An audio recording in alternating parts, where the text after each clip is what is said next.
This is a true story of something that happened one night out drinking in Tralee.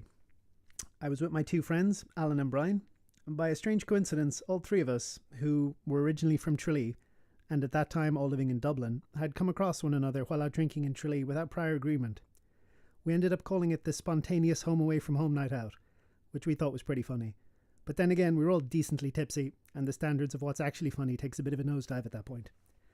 I think we were drinking in the Abbey and the Brogue. I don't really remember. But the important part of the story is that in the hazy after midnight moment, when the group decides to go and get food, we immediately began tipsy negotiations for our preferred eateries. I suggested Abracababra, a prime location for these kinds of low standard food injections. "Ah, but it will be packed at this hour," says Alan. "Don't worry," I joke. "I can get us a table. I know the maitre d'." On the way there we discussed the relative merits of Tralee versus Dublin. "I don't know," says Brian. "I know Dublin is a bigger city, but I just feel less safe in Tralee. I think it's gotten rougher." We nod. He could be right, but it's hard to argue with a feeling. We arrive at Abracababra, place our order, and designate Alan as the man who will collect the food. Brian and I opt to deal with the other primary consideration of tipsy people stumbling about a town late at night. We needed to pee. We went upstairs and were disappointed to find a queue for the toilets. Directly ahead of us there was a woman, and directly ahead of her, a large muscly looking guy. We were standing around waiting for minutes, everybody unpleasantly hopping from foot to foot. As is the ancient right of all men standing around waiting for bathrooms, I decide to crack a joke, for the banter, as the kids would say. "Man, I thought this kind of queue only happened to women in nightclubs." Brian laughed. The woman laughed and nodded. But the man didn't laugh. He slowly turned and looked at me, and even through my alcohol-fogged mind, I could clearly see the communication implicit in his face. This man is looking for a fight, I thought. He doesn't think I'm funny, and if I say another word, he's going to punch me in the face. I didn't say another word. The man puffed himself up a little. I think he felt the room and realized he had established himself as the alpha dog in this situation.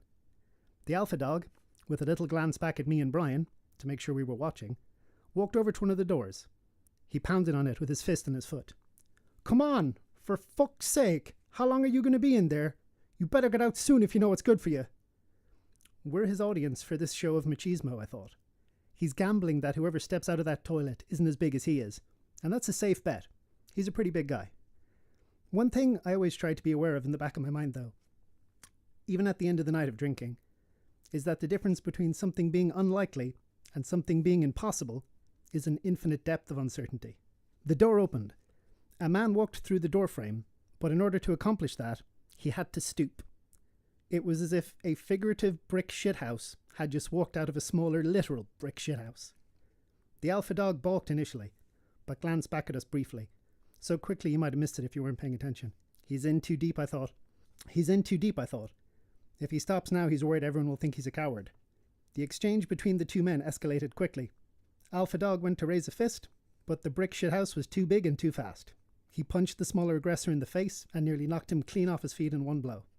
He didn't stop there. Alpha Dog shrank backwards, arms raised, trying to escape. It was like watching a nail being hammered, except the nail was trying to crawl away. Within seconds, Alpha Dog was flat on his back. Blood was everywhere. I was just watching in the typical fashion of an awful rubbernecking member of the public. I'm not proud of it, but there's no way I was going to get in the middle of this. Brian, a better man than me, dived in. He put his hands to Brick's chest and said, "He's had enough. He's had enough." Time froze. At this moment, I had to do a lot of uncomfortable mental calculations.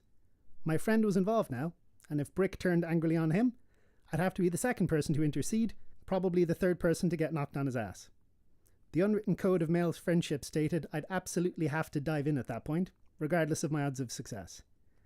I thought lamely, maybe if I run at him and push him really hard, he'll slip on the other guy's blood and we can run away down the stairs. Time unfroze.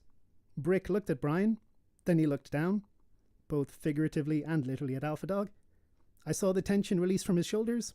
He turned and walked away. I let out a breath I didn't realize I was holding.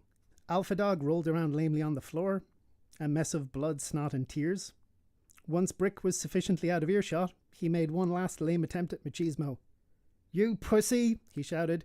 "You sucker punched me. If you come back here, I'll beat the shit out of you." His bravado was somewhat undercut by the fact his blood was basically everywhere. Brian was in a bit of a daze, and rightly so. It had been a very high adrenaline moment. I put my hand on his shoulder. This was very exciting and all that, I said, but I still need to pee. All right, said Brian. Yeah, me too. We separately entered the two empty toilets. Whomever was occupying the second toilet while we were queuing had wisely slipped away in the chaos. While looking down and peeing, I noticed there was blood all over my shoes. I was just weirdly glad that none of it was mine. I discovered later that at the time, poor Alan, unremembered in this story, got all of our food, heard the commotion, and came up to check if we were okay. He found an empty upstairs that was devoid of people. Like a horror movie, we were nowhere to be seen, and the floor was covered in blood. Slowly, Alan backed down the stairs and returned to wait for us.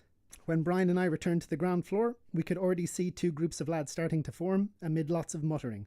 I heard the word sucker punch said a few times.